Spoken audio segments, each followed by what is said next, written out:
Olá, bom dia, boa tarde. Hoje nós viemos conversar um pouquinho sobre a importância da escuta e do olhar atento do professor quando ele recebe uma criança de inclusão com TEA numa sala regular.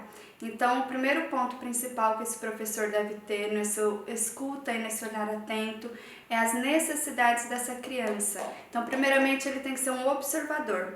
Olhar essa criança com afeto, com carinho, observando como que ela se comporta no meio social com os colegas, nos momentos de interação social, nos diferentes espaços da rede da escola. Então, primeiramente, esse profissional, depois dessa observação, ele precisa avaliar como que essa criança está sensorialmente. Porque quando nós pensamos de inclusão escolar, nós já pensamos em alfabetizar essa criança, já inserir os conteúdos pedagógicos, científicos. Mas antes disso, primeiramente, você deve equipar essa criança sensorialmente. Observar quais são os sentidos que ela mais busca, se é de percepção, de vestibular, tátil, elaborar programas que vão incentivar os estímulos sensoriais a ele. Um exemplo que nós temos que ter é como que essa criança está reagindo. Ela está correndo em sala de aula, ela está pulando sem parar, está tapando os ouvidos. A partir dessas observações você poderá fazer uma intervenção adequada para ela, porque nós temos que pensar como que esse sujeito, essa criança, está elaborando cognitivamente. Então, o primeiro ponto de partida, a criança primeiro, assim como todos nós primeiro recebemos as informações do meio, nós vamos processar essa informação e obter uma resposta. Então, antes de qualquer coisa, nós precisamos ver como essa criança está recebendo essas informações, como que ela está processando e tendo uma resposta adequada. Então, o primeiro ponto que eu atribuo é o professor, ele ter essa observação sensorial da criança. Então, nós temos que avaliar como que essa criança está. Ela está hipo, ela está no hiper, para ele ter uma resposta. Às vezes vai precisar de uma apreensão, apertar essa criança, às vezes vai precisar ter o estímulo vestibular para o lado, para o outro, vai ser no sentido horizontal, vertical. Tudo isso deve ser pensado por esse profissional nessa observação atenta.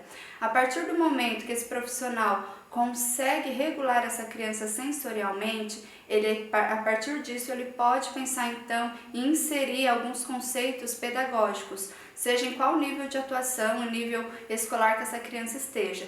Os 3 fatores principais da aprendizagem são vestibular, procepção e o tato. Então, as atividades de sala de aula, elas devem estar sendo elaboradas a partir desses 3 pontos. E lembrando sempre dos outros sentidos, do sentido da visão, olfato, paladar, porque essa criança ela precisa passar por todo esse processo de manipulação. Então é importante sim na elaboração das atividades você está proporcionando que todos os sentidos humanos estejam sendo aflorados por essa criança. Outro fator importante, você está conseguindo trabalhar cognitivamente com essa criança, ela está evoluindo pedagogicamente. Agora é a hora de você trabalhar o que é mais essencial para uma criança com TEA, que são as habilidades sociais. Então, como que você vai inserir essa criança no grupo? Primeiramente, para você inserir essa criança no grupo, o grupo deve saber o que ela tem. Porque muitas vezes as crianças veem a criança com TEA como um bebê, como uma criança incapaz, e isso não é a verdade, isso não é a realidade. Então, primeiramente, trabalhe com a sua turma o que o amigo dela apresenta. Seja claro, de uma forma lúdica, criativa, para que ela entenda. Use essas crianças também para ajudar na autorregulação, para ajudar o seu colega a ir superando as suas limitações. Isso é imprescindível, porque assim ele vai se sentir, sim, amado, querido e realmente incluído nesse contexto escolar. Então, trabalhe com a sua turma sobre TEA, tem várias literaturas infantis que já trazem um pouquinho sobre isso. Trabalhado isso nos momentos lúdicos das brincadeiras em sala de aula, não é o momento de deixar a sua criança sozinha. Você tem que inserir ela ao grupo aos poucos. Então chame aquela criança que você já observou lá naquela observação passada,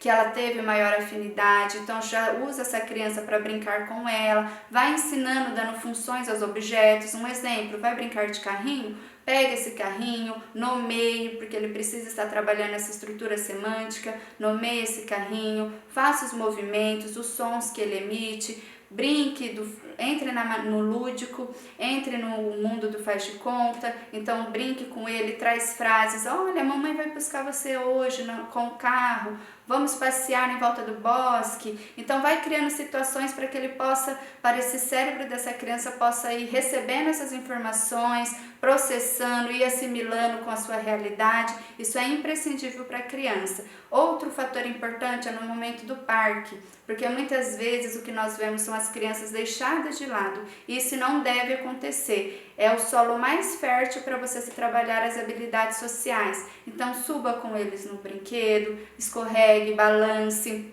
brinque de pega-pega, de esconde-esconde e sempre tentando inseri-lo ao grupo. Nos momentos de volta para a sala de aula, chame os amigos para dar a mão para ele. Claro, desde que ele aceite, primeiramente isso nós temos que partir da necessidade de cada criança, desse toque, mas aos poucos vai ajudando ele para que ele se sinta de fato incluído dentro dessa sala de aula. Então esses são os fatores principais que nós temos que ter como um olhar atento, uma escuta atenta para a nossa criança com TEA. Primeiramente, ter essa observação, regular ele sensorialmente, para depois partir para o pedagógico dessa criança e posteriormente trabalhar essas habilidades sociais. E principalmente o que nós temos que pensar é o quê? Que para eu incluir uma criança dentro de uma sala regular, o profissional que vai receber deve estar apto, capacitado para trabalhar essas necessidades, porque se ele não tiver capacitado, não tem como ele saber como regular sensorialmente, como adaptar as atividades, como elaborar um protocolo, como estimular essas funções psíquicas que essa criança necessita. Então, assim, um recado também para os pais ou para as pessoas da família que tem contato com uma pessoa autista, né? De que forma essa pessoa também pode estar tendo um olhar atento para o autista. Esse olhar atento da família para a criança, primeiramente, se dá pela aceitação. Nós entendemos que a família passa pelo luto de receber um diagnóstico com TEA. O primeiro sentimento que a família tem é: meu filho nunca vai me ver, meu filho nunca vai me abraçar, meu filho nunca vai demonstrar um afeto. Mas isso não é verdade. Crianças com TEA apresentam sim afeto, porém da maneira deles. O que nós temos que entender é que nós não temos que comparar uma criança com TEA com uma criança neurotípica. Nós temos que aceitar ele com as suas limitações e com as suas potencialidades. Então o recado que eu dou é: brinque com seu filho, converse com ele, tenha momentos de lazer, não se prive de sair com ele por conta do julgamento da sociedade. Ame o seu filho, trate ele como realmente um ser humano lindo e perfeito que ele é, e vai ajudando ele no seu dia a dia, ver as suas possibilidades, as suas potencialidades. Então sempre trabalhe com elogios. Fale com ele, porque ele tem a capacidade cognitiva de compreender aquilo que você está falando. E principalmente, seja muito afetivo e muito amoroso.